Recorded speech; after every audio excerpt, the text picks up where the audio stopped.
Queridos, abra sua Bíblia no Salmo 142. O tema de hoje é o clamor da caverna.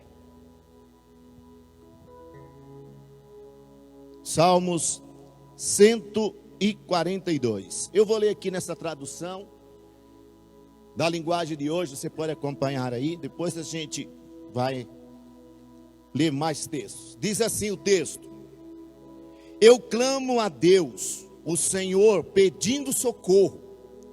Eu suplico que me ajude. Levo a Ele todas as minhas queixas e lhe conto todos os meus problemas. Quando estou desistindo, Ele sabe o que devo fazer. No caminho por onde ando, os meus inimigos armam uma armadilha para me pegar. Olho para os lados e não vejo ninguém que me ajude. Não há ninguém para me proteger. Não há ninguém que cuide de mim. Ó Senhor, grito pedindo a tua ajuda. Ó Deus, tu és o meu protetor. És tudo o que desejo nesta vida. Escuta o meu grito pedindo socorro, pois estou caindo no desespero.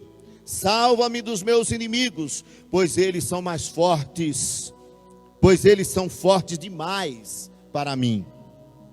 Livra-me do sofrimento, e eu te louvarei na reunião do teu povo, porque tu tens sido bom para mim. Queridos, aqui nós estamos diante de um momento muito interessante na vida de Davi. Eu tenho na minha concepção que Davi foi um dos homens mais transparentes na presença de Deus. Embora muitos outros protagonistas da Bíblia foram homens que se revelavam para Deus, tal como Paulo e outros. Mas na história do Antigo Testamento, eu olho para esse homem chamado Davi e vejo nele um homem de extrema transparência, um homem que não escondia nada de Deus. Davi, em qualquer momento, desde a sua infância, da sua tenra idade, até a sua morte, ele sempre falou com Deus, como a Bíblia diz, o homem segundo o coração de Deus, porque não havia barreira entre ele e Deus. E mesmo quando ele falhou como homem, por isso eu falo dessa transparência, ele não se negou a enfrentar o seu próprio erro. Ele era tão transparente que ele colocou a sua vida em risco, dizendo: oh Deus, ou o Senhor me perdoa, ou o Senhor me mata. Davi, nesse Salmo 142, está expressando um dos momentos muito difíceis dele. Saul estava perseguindo ele de uma forma terrível, era como querer encontrar uma agulha no palheiro. E Davi estava fugindo de Saul.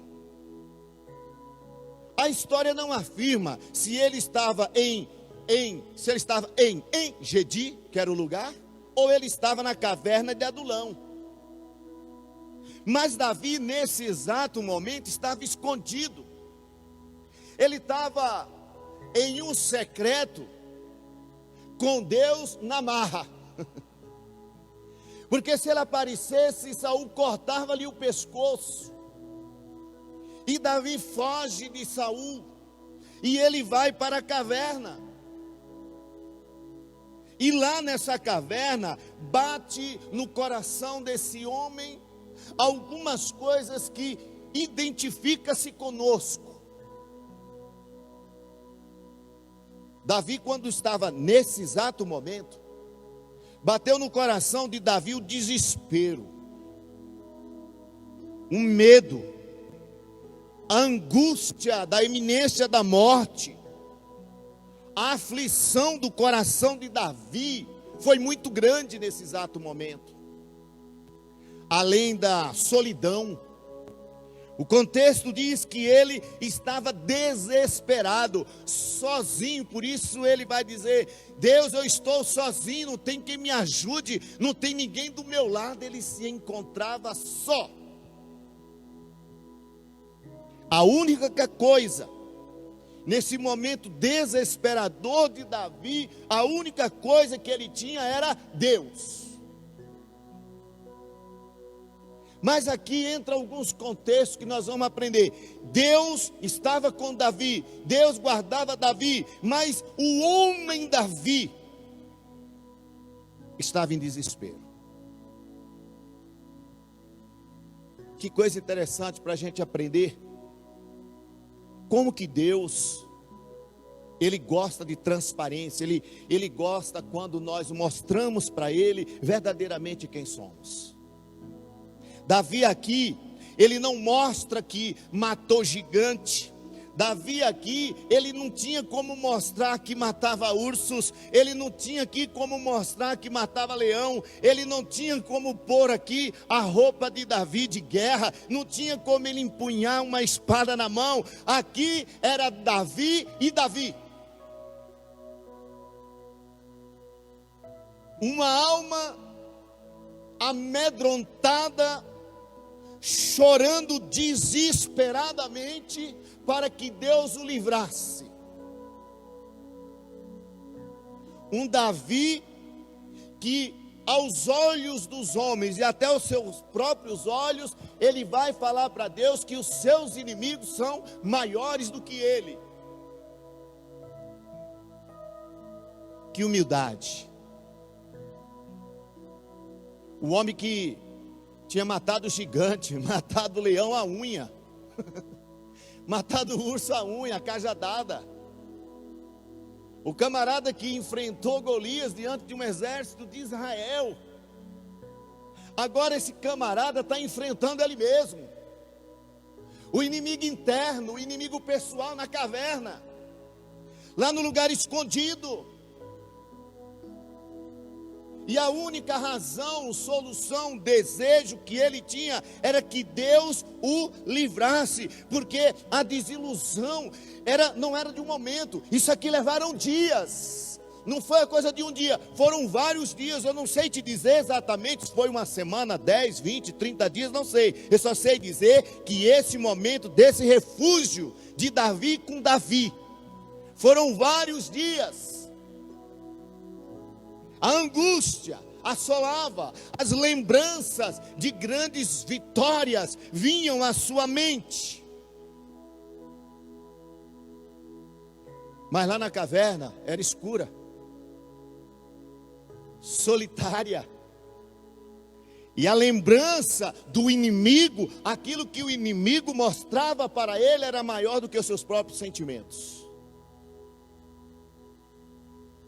O que eu estou falando de Davi talvez se identifique com você e comigo, principalmente comigo, quando eu estava meditando.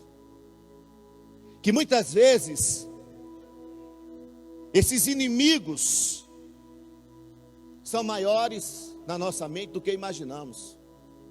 E nós olhamos em volta, como ele diz: Senhor, eu estou olhando em volta, eu não vejo ninguém, eu não vejo solução, eu não vejo socorro. Parece que não tem solução nenhuma. Ele está olhando para os lados, querido. Ele está olhando para a entrada da caverna. O coração acelerado. Parece que eu estou lá. Parece que eu estou até vendo Davi lá. O coração acelerado. E nas viradas da noite eram piores do que no dia. Porque durante o dia você enxerga o inimigo. À noite vem o cansaço, a escuridão. E o inimigo, ele vem sempre na escuridão, nas trevas, nas sutilezas, nos enganos. Você imagina os sonos de Davi? Como que eram? Quantas horas ele devia dormir? Que pesadelos ele não tinha durante essas noites? Durante esses dias? Então ele dá um grito. Ele dá um grito, né? No versículo 6, ele diz assim, na minha tradução, que ele diz assim: então atende o meu clamor. E eu estava olhando nas palavras originais, quando diz assim, e atenda o meu clamor, lá está escrito assim: ouça o meu grito. Deus não é surdo. Mas a angústia, o momento, fazia Davi gritar. E aqui na minha tradução e nos textos originais, diz que ele grita lá dentro da caverna: Deus, escuta o meu clamor. Eu não sei se você está gritando, mas eu estou. Literalmente, aqui e lá no meu canto. Porque tem muitos momentos da vida que nós nos encontramos como Davi, esse homem que olhava para os lados, ele não via socorro, ele não via proteção, a solidão apenas era o que alimentava, era o que ele vivia. Então ele grita de uma forma intensa. E aí no versículo 6 ele diz assim: pois me vejo muito fraco. Meu Deus, Davi dizer isso, o homem segundo o coração de Deus falar isso: eu me vejo muito fraco. Nesse momento aqui, esmoreceu o eu de Davi. Tudo que Davi era, humanamente falando, toda a glória dele como homem, toda a força de guerreiro, tudo que ele era, caiu, sumiu. E aqui mostra uma extrema dependência de Davi por Deus. Eu estou muito fraco. Alguns contextos diz que talvez ele estivesse fraco também porque não estava se alimentando por vários dias. Mas se ele estava dizendo que estava fraco aqui, é porque o medo, a solidão, as angústias que já falei, assolavam a sua alma. Porque o que mais derruba o homem não é o físico quanto a alma. Porque no físico, se faltar um pé, uma perna, um braço, a gente anda, a gente arruma uma muleta, a gente arruma, me ajuda aí, como é que é? Uma prótese, a gente faz qualquer coisa. Mas e quando a alma está fraca? Não existe prótese para a alma. Não tem remendo para a alma. Ou ela é curada na sua totalidade ou não. E ele diz: Senhor, eu estou muito fraco. As minhas forças se esvaíram. E depois de tudo isso, Deus, eu quero te dizer que a minha dependência é total de Ti. Eu preciso de Ti em tudo.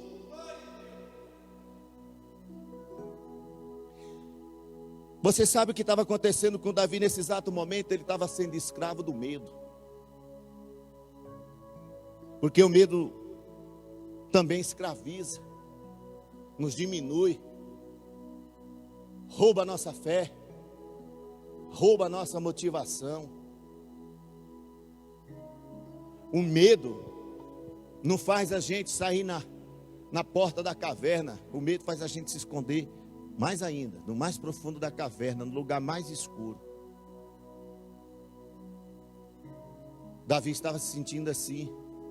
Talvez como alguns de nós, né, que estamos lá na caverna e a gente, no lugar de ir para fora, a gente está cada vez se encolhendo lá no cantinho mais úmido, mais escuro. E no lugar que nós achamos que pode nos aquecer ali. Davi após esses momentos, ele vai fazer um desafio para Deus muito interessante. Aí ele vai dizer assim: Deus, tira a minha alma deste cárcere. Na minha tradução, no versículo 7, ele vai dizer assim: Senhor, tira a minha alma deste cárcere. Que prisão horrível.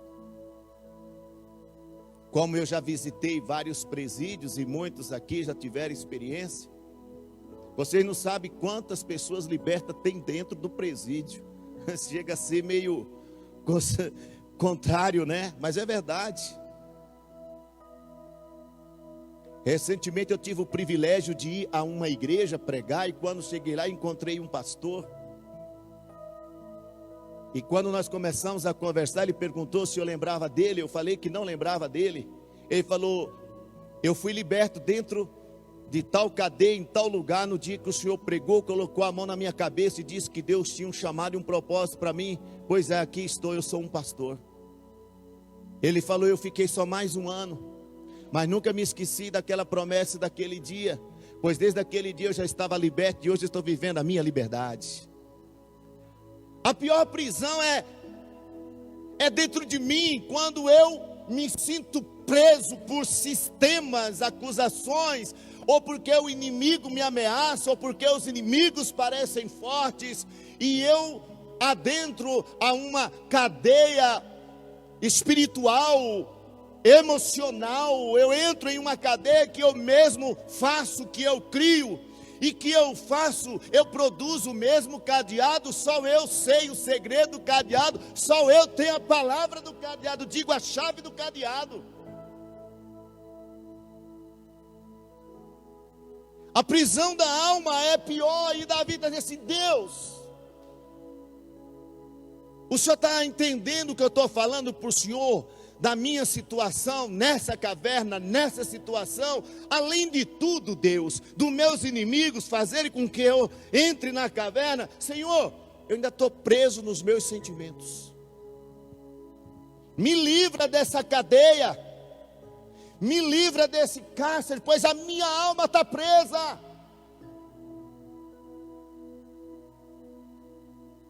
Talvez eu, você, muitos de nós estão precisando libertar a alma. Não são as algemas das mãos, dos pés, é a alma. A única pessoa que nós temos a alma ligadas é a Deus, ao nosso marido, esposa e pais. Mas não é presa, é ligada. Não é presa, é ligada, a alma. Aí ele vai dizer para Deus assim, ó: Senhor, para que eu, livre, possa dar graça ao teu nome. Algumas traduções vai dizer assim: para que eu possa te adorar, para que eu possa te oferecer aquilo que lá na essência do profundo do meu ser, eu estou tentando arrumar adjetivo para poder explicar o meu sentimento. Senhor, eu estou tentando mexer lá no fundo do baú do meu ser, algo que um dia o Senhor colocou, o louvor, a adoração, a alegria, o prazer de te servir. Deus, me livra, me liberta, que eu quero te adorar. Eu quero ter liberdade de oferecer para ti aquilo que a minha alma anseia, e a minha alma presa não fará isso. Mas se a minha alma estiver liberta, Senhor, eu vou te adorar, eu vou dar graças ao teu nome, eu vou ser grato, eu vou te oferecer sacrifício de louvor e toda a gratidão a ti. Que entendimento, queridos. A alma liberta é a alma adoradora, é a alma que é grata, que exalta a Deus, porque não está amarrado a algo ou a alguém, mas ela entendeu que foi liberta. E volto a dar ênfase: Davi não está falando de cadeias de ferro, ele está falando da cadeia da alma, dos seus sentimentos, presos, amarrados. Quem sabe agora eu estou conjecturando para os dias atuais. Ao meu ex-marido, meu ex não sei o que, namorado, meu ex não sei o que, porque o meu pai disse, minha alma disse, porque fulano fez, fulano deixou de fazer, porque meu filho fez, porque meu filho disse. Ei, saia da caverna, liberta a tua alma.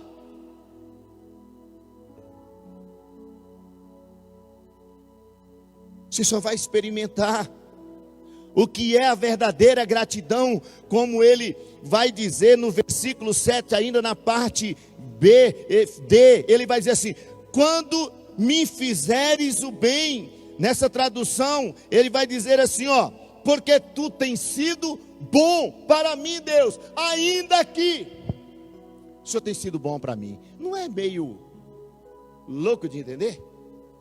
Sabe por quê, querido? Porque quando você mergulha, você vai entender que Davi, ainda nessas lutas, ele sabia que a vida dele pertencia a Deus.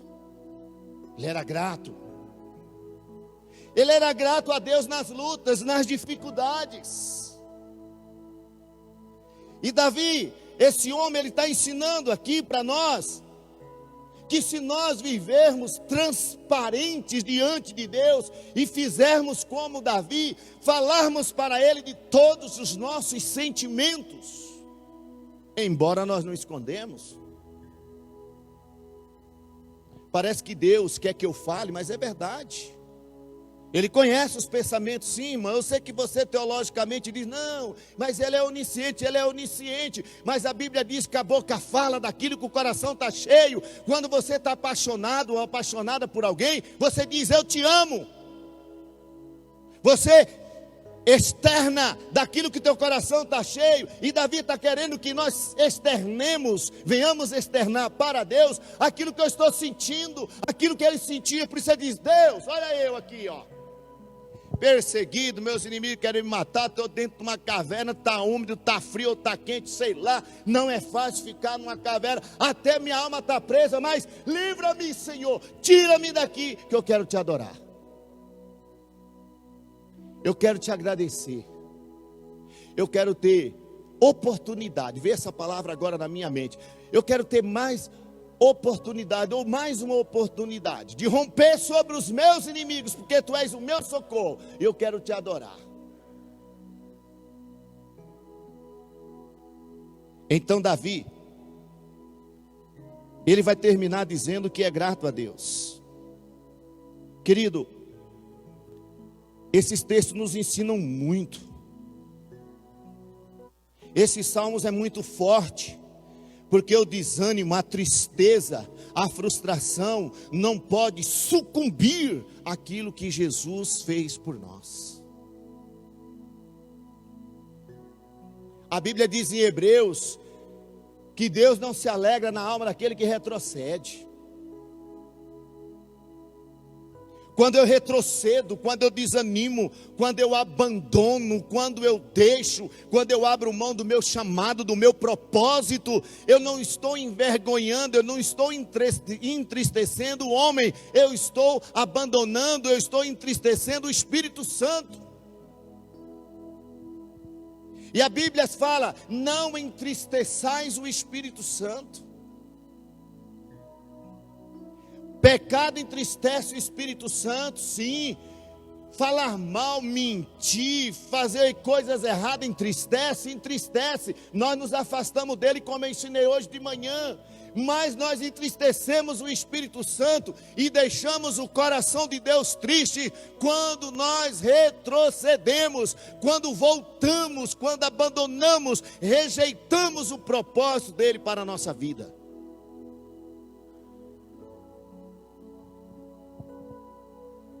Davi quer nos ensinar que reconhecer os motivos são necessários, mas não ser cativo a eles. Olha que coisa interessante. Davi sabia quem era o inimigo. Humanamente ele disse que eram maiores do que ele. Davi sabia que ele corria risco de morte.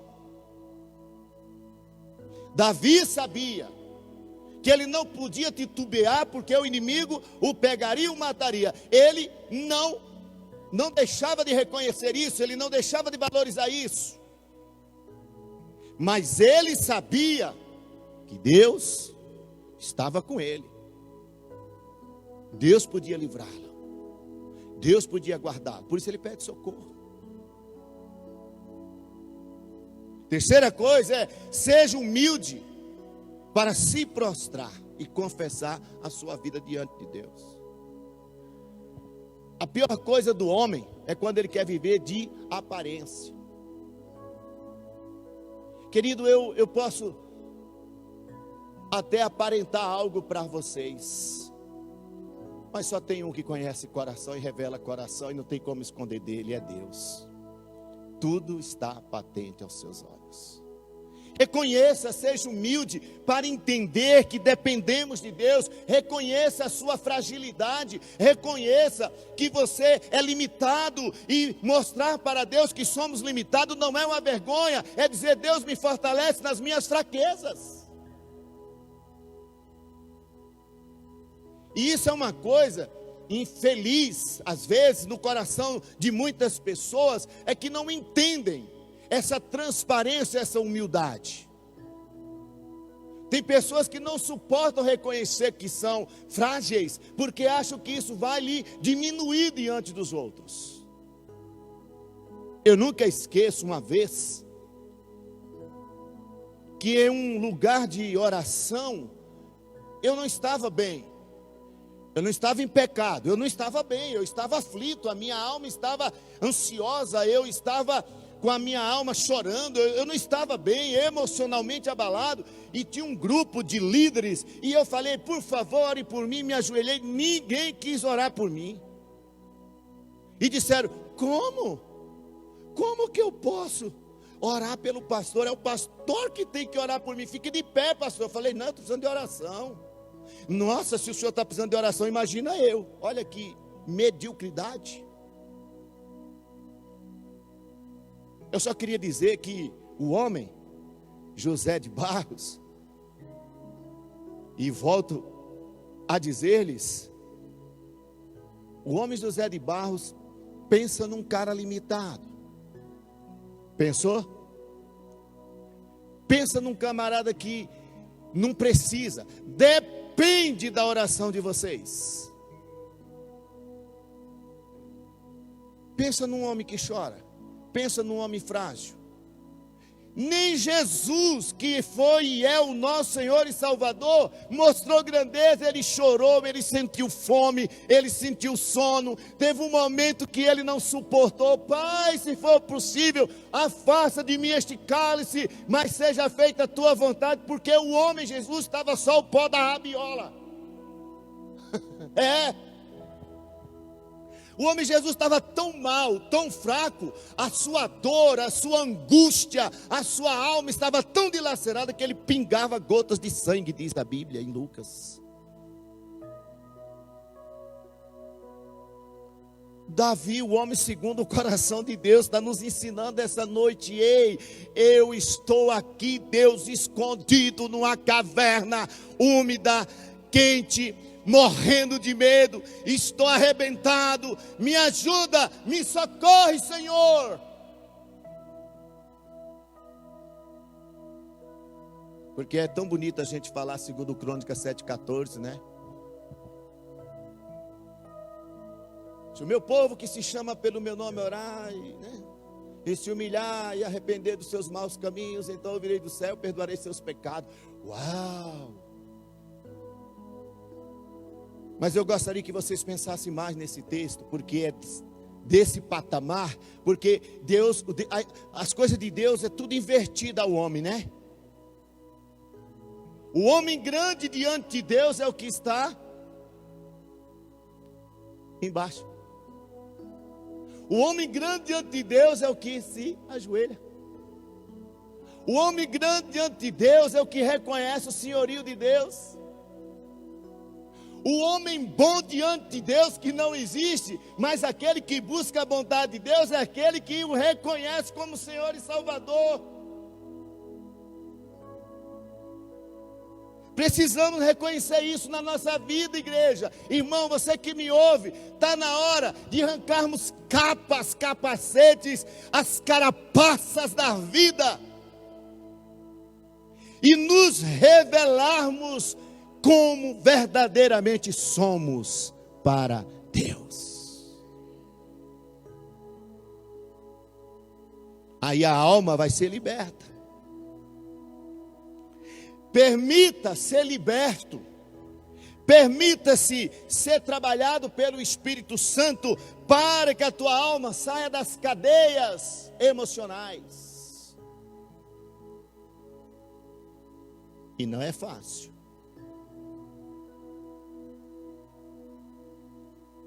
Porque permitir isso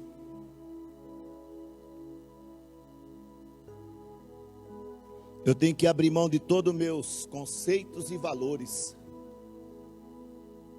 para permitir que o Espírito Santo mude a minha alma, o meu entendimento, a minha inteligência para viver a vontade dEle. Deixa eu falar uma coisa para vocês. Eu tenho um chavão que eu gosto muito.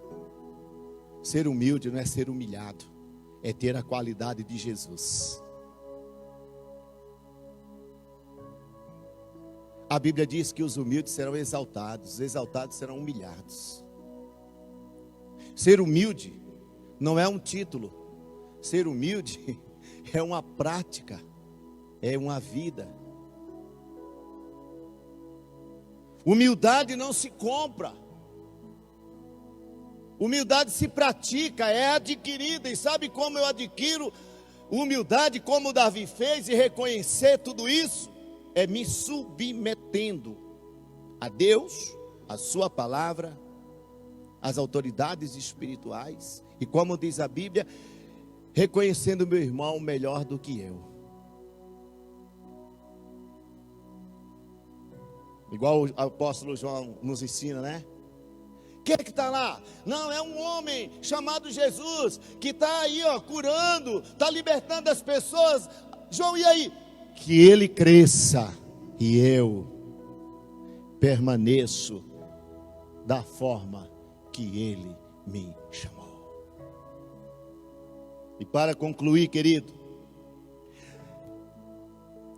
adore a Deus com espírito de gratidão, em espírito e em verdade. Davi, queridos, nós conhecemos a Bíblia, conhecemos a história de Davi, sabemos que ele era um exímio adorador, desde a sua infância, a adoração era com ele, entendeu que era exaltar, era Deus, era com ele.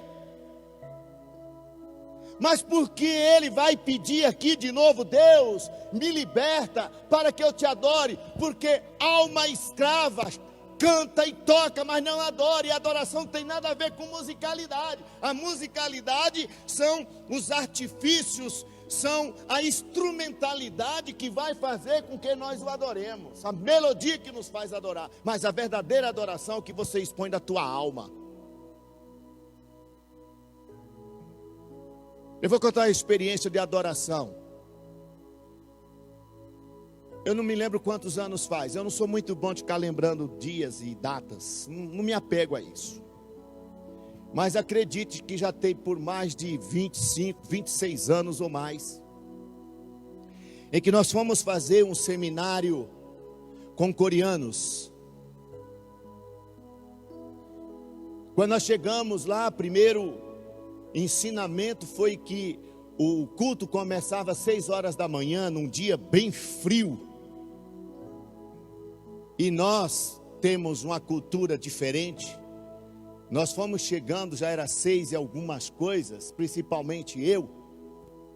E parecendo uma maritaca, falando com todo mundo, cumprimentando todo mundo, aquele bando de maritaca entrando, um monte de pastores, era um evento só para pastores. E quando nós fomos entrando naquele ambiente, estava lá na frente 4 pastores coreanos e o intérprete. E quando nós adentramos, ele ergueu a mão e falou: podem parar, pastores, saiam todos, tirem seus sapatos lá fora, e entrem em silêncio, porque Jesus já está aqui. E nós estamos orando desde as 4 horas da manhã, para que Deus venha falar com vocês. Esse foi o primeiro ensino. Em seguida, ele falou: vamos adorar Jesus. Então um olhou para o outro olhou para um. Que jeito? Como que vai partir? Ele falou assim: com o instrumento mais maravilhoso que Deus deu ao homem para adorá-lo. E todos nós temos, né? Não é? Não é a boca. Olha na mão. Olha na outra mão. Põe uma mão assim de frente com a outra. Agora bate uma na outra assim. Mas que preguiça é essa? Continue. Olha que som. Olha que som. Olha que instrumentalidade. Agora, se você colocar uma música, colocar um ritmo, vai sair uma adoração perfeita. Porque a adoração é aquilo que a minha alma sente. A adoração vem da alma. E quando vem da alma, vem profecias, cânticos espirituais, palavras que edificam, palavras de amor. Davi está nos ensinando, dizendo assim: Senhor, liberta-me, me liberta, me livra desses meus inimigos, liberta também a minha alma. Eu vou te adorar com espírito de gratidão, em espírito e verdade eu vou te adorar, porque Senhor, Tu és tudo para a minha vida. Aleluia, o Senhor é bom. O Senhor é bom.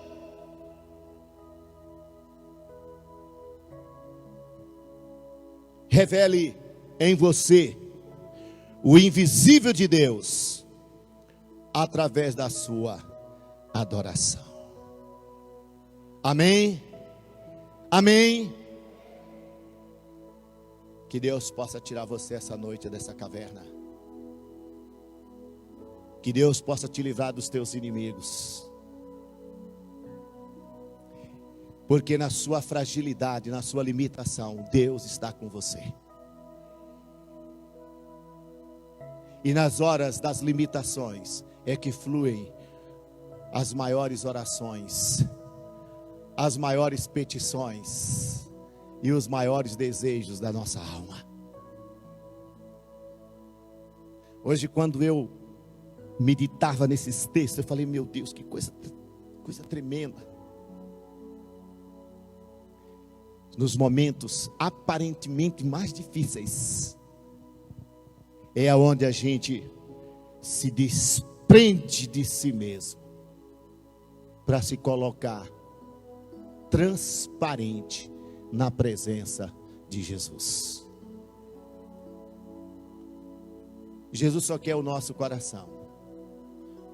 Uma adoração simples e sincera, em espírito e em verdade. E se nós pedirmos e Ele libertar a nossa alma, o nosso entendimento, no próximo culto, ainda hoje, você vai orar diferente.